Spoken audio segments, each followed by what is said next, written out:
¿Acaso cuando te da migraña sientes unos signos específicos antes de tenerla? ¿Se desencadena por comer algún alimento, por dormir mucho o por dormir poco? Pues bien, hoy hablaremos de esta importantísima enfermedad, no solo porque para la persona que lo padece puede llegar a ser incapacitante, sino también porque afecta del 15 al 20% de la población mundial. El inicio de esta enfermedad es por una base genética que más adelante la desarrollaremos. Esta enfermedad tiene unos eventos desencadenantes que son bastante peculiares en cada persona, encontrando que puede ser por la alimentación, por el sueño, por hábitos de vida como el no hacer ejercicio, el ciclo menstrual o cambios atmosféricos. Hablamos de que una persona tiene migraña cuando tiene un dolor tipo pulsátil hemicraneal localizado en la región temporal o frontotemporal y suele afectar al ojo del lado afectado. El dolor es de moderado a severo. Se suele asociar con fotofobia, fonofobia, náuseas y vómito, que al vomitar se aumenta la presión intracraneal, lo que genera que aumente este dolor. Esta es una enfermedad que cumple 4 fases. La primera son los pródromos, que ocurren varias horas antes de la fase del dolor. Acá son síntomas bastante inespecíficos, por lo cual muchas personas no los llegan a identificar. Puede llegar a ser desde la sensación de querer comer dulce hasta tener somnolencia. Después tenemos a la segunda, que es el aura. Este se presenta solamente en el 25% de todas las migrañas. Esta es una fase que va 1 hora antes de la fase del dolor. Su síntoma más común son los escotomas centellantes, que es como si en el ojo se generara un punto ciego en el que salen alrededor de él chispitas. También encontramos la disartria, que es cuando se lengua la traba. El parque de diversiones del futuro, donde nada puede mal ir sal. Y pérdida de sensibilidad tanto en la boca como en miembros superiores, de forma reversible. En la tercera parte tenemos a la fase del dolor y en la cuarta tenemos la fase de resolución, que sí, el paciente ya se cura de ese dolor, pero está en esta fase clínica ya que queda con pequeñas secuelas, como puede ser una sensación de cansancio. Teniendo esto presente, ¿cómo es que se genera en nuestro cuerpo la migraña? Pues bien, va a estar dividido en una parte neuronal y una parte vascular, o al menos así era en un principio, en donde habían 2 teorías, cada una por aparte.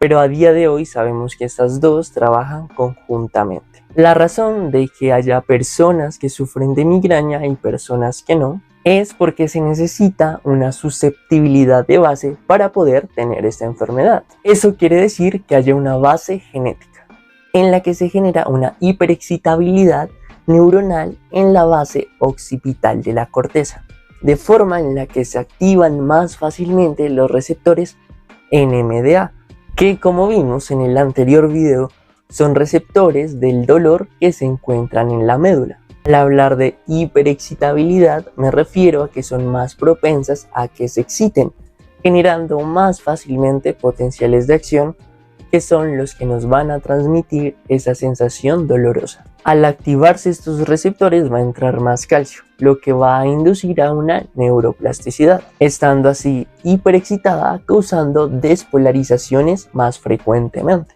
ya que recuerda que el calcio es positivo, por lo que si está dentro de la célula va a causar mayor positividad, y al haber mayor positividad va a haber una despolarización, que es lo que nos va a generar la sensación del dolor, en el caso de los nociceptores. Ok, entonces, ¿cómo ocurre esta sensación de dolor? Como ya lo mencionamos, los fenómenos neurogénicos van a empezar en las neuronas de la corteza occipital. Cualquier factor desencadenante de los que ya vimos generará que un grupo de neuronas de esa parte se despolaricen, o sea, que se vuelvan positivas transmitiendo dolor, provocando una onda de despolarización alrededor de las neuronas, como lo que pasa en la imagen. Esta onda es muy inesperada para las neuronas que no están despolarizadas, haciendo que estas neuronas entren en un estado de hiperpolarización. Eso quiere decir de negatividad. Esto a causa de que en la célula va a empezar a entrar potasio, lo que consecuentemente va a hacer que que haya salida de sodio y que la neurona se vuelva más negativa, bloqueando al mismo tiempo los canales de calcio, que ya dijimos que el calcio inducía hacia esa positividad. Una neurona, cuando está positiva, o sea despolarizada, de las cosas que genera son neurotransmisores. Muchos de los neurotransmisores son vasodilatadores. En este caso estamos hablando de que este grupo de neuronas va a estar hiperpolarizada. Eso quiere decir negativa, lo que quiere decir que no va a generar neurotransmisores, por ende tampoco esos vasodilatadores, por lo cual los vasos van a irse hacia la vasoconstricción. Y en este momento es cuando se presenta la fase del aura. Y aquí se explica el porqué del tiempo del aura, porque las neuronas no van a estar hiperpolarizadas por toda su vida. Al acabar este periodo de hiperpolarización, la neurona va a expulsar el potasio para que entre consecuentemente el sodio, quedando más positiva. Pero en este caso va a ser una positividad extra. Para que lo entiendas, es como si la neurona está estudiando porque tiene un examen importante al día siguiente. De la nada se queda dormida, que es cuando hablamos de esa etapa de hiperpolarización. Pero al despertarse va a estar muy preocupada porque no alcanzó a estudiar todo lo que debía para ese examen. Es por eso que pues va a estudiar con todo lo que tiene en ese poco tiempo. Es así que las neuronas, después de salir de esa hiperpolarización, van a estar más excitadas hacia la despolarización. Eso quiere decir hacia el estado positivo.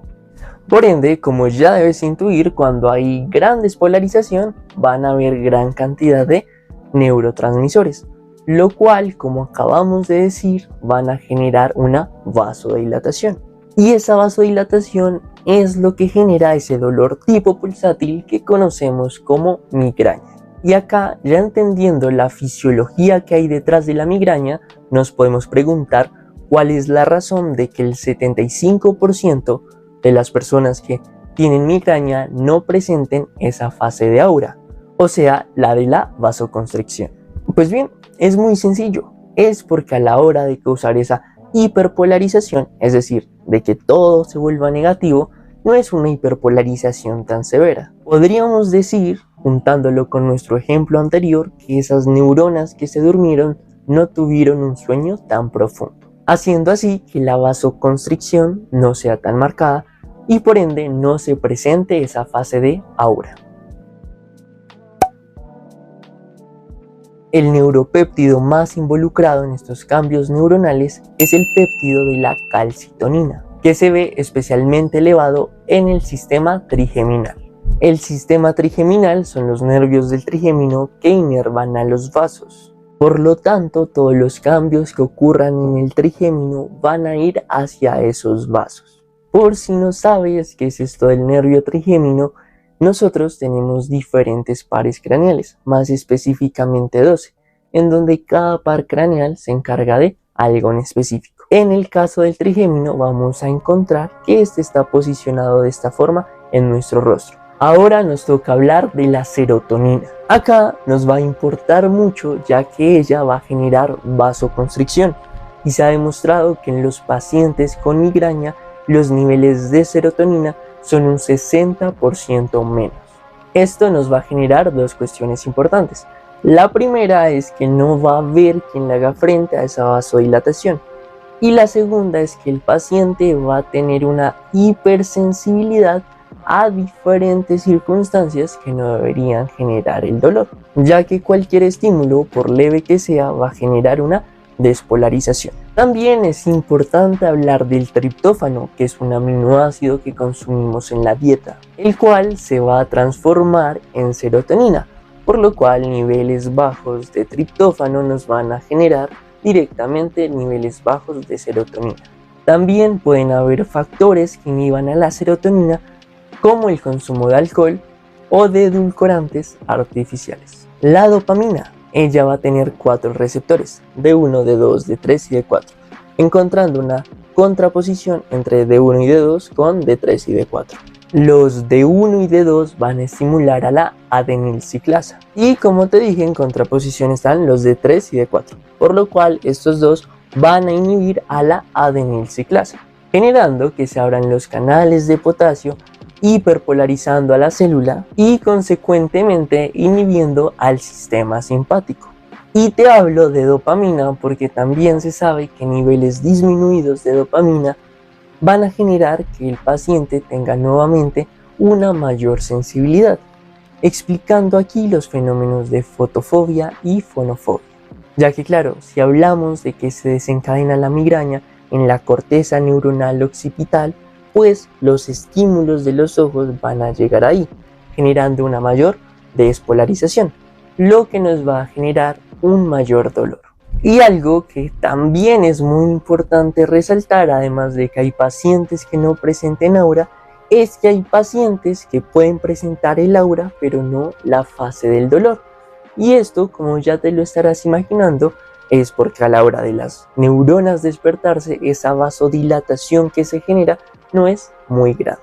Así que ten presente que cuando sentimos ese dolor de migraña es porque hay una vasodilatación excesiva, y lo que hacen los diferentes medicamentos que podemos consumir o los diferentes tratamientos que podemos usar es controlar esa vasodilatación buscando generar una vasoconstricción. Aunque ten presente que cada medicamento va a tener un mecanismo de acción y no necesariamente es generando vasoconstricción. Eso ya que va a haber pacientes que tengan contraindicaciones como el embarazo, una hipertensión arterial o enfermedades coronarias, siendo perjudicial para ellos generar una mayor vasoconstricción. Es así que logramos encontrar medicamentos con mecanismos de acción diferentes como los vitales. Espero que hayas entendido cómo es que ocurre la enfermedad de la migraña. Si no te quedó muy claro, te invito a que veas el siguiente video que habla sobre la fisiología del dolor para que entiendas más estos términos de despolarización, hiperpolarización, nociceptores, el receptor NMDA, y que además vuelvas a ver este video. No olvides comentar, dejar tu like y suscribirte al canal.